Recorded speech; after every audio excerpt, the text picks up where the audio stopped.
आज हम बनाएंगे दाल के पराठे। कभी ना कभी ऐसा होता है कि घर में दाल बची जाती है, और ये मेरी इतनी दाल रात को नहीं, मॉर्निंग में बनाई थी तो बच गई थी। अब शाम को मैं इसके पराठे बनाऊंगी।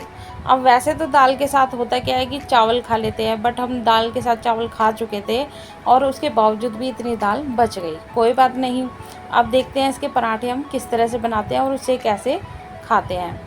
तो अब यहाँ पे दाल में मैं आटा मिलाऊंगी, और आटा हमें उतना मिलाना है कि जितने की हमारी दाल से बढ़िया सा डो तैयार हो जाए।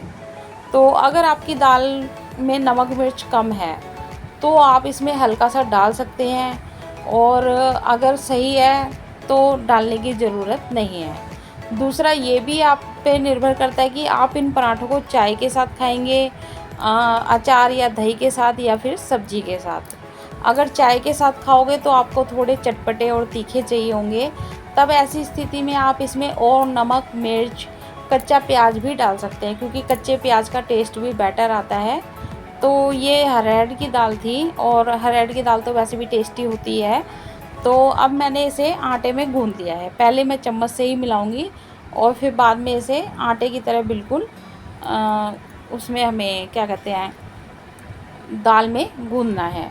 पानी बिल्कुल नहीं डालना है। अगर आपका आटा कम लगता है तो भी आप ना डालें। बिल्कुल जितना आटा गूंद जाए ना दाल से, उतना ही गूंदे, क्योंकि फिर ज़्यादा पानी डाल देंगे तो उसमें दाल का टेस्ट इतना आएगा ही नहीं।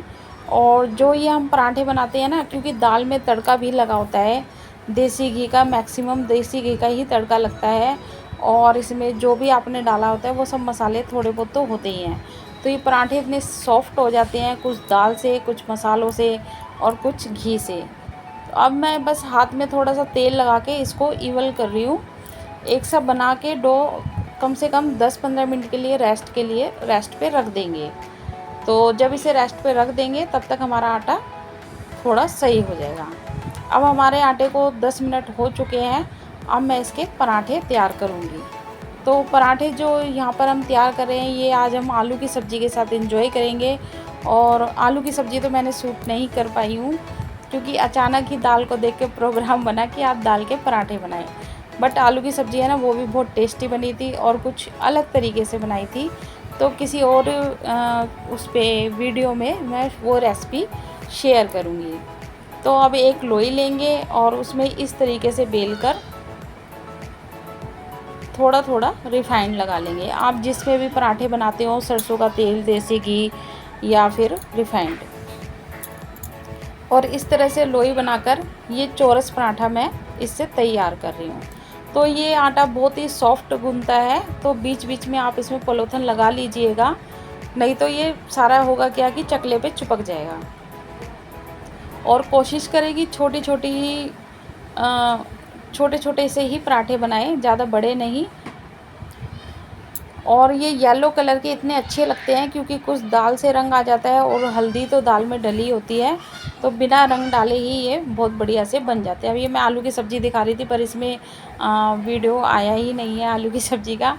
चलिए कोई बात नहीं। अब इसे गैस को अपने अकॉर्डिंग कम तेज़ ज़्यादा करके हम अच्छे से इसके पराठे बना लेंगे। एक शेप तो ये हो गई कि इस तरह से चौरस पराठा बना दिया। दूसरा पराठा मैं आपको बना के बताऊँगी, तिकोना पराठा। और इस तरह से आप कम ज़्यादा जिस तरीके से भी तेल घी लगाना चाहें लगा सकते हैं। तो मैंने तो बिल्कुल कम कम तेल लगा के ही सेक रही हूँ।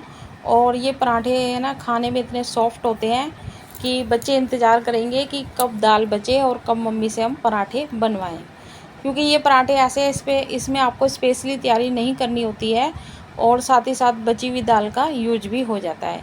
और इस तरह से एक रोल मतलब चपाती बना के उसको 4 फोल्ड करके और तिकोना पराठा आप तैयार कर सकते हैं। तो इस तरह से ये 2 शेप में बनकर तैयार हो जाएगा, और इसको भी हम तेल घी लगाकर सेक लेंगे। और इसे हमने आलू की सब्ज़ी के साथ एंजॉय करा था। खाने में ये बिल्कुल ऐसे ही लग रही थी जैसे कि हम दाल की कचौड़ी और आलू की सब्ज़ी खा रहे हैं। अगर आपको मेरी ये वीडियो पसंद आई हो तो मेरे वीडियो को लाइक कीजिएगा, शेयर कीजिएगा, एंड मेरे चैनल को सब्सक्राइब कीजिएगा। Thanks for watching.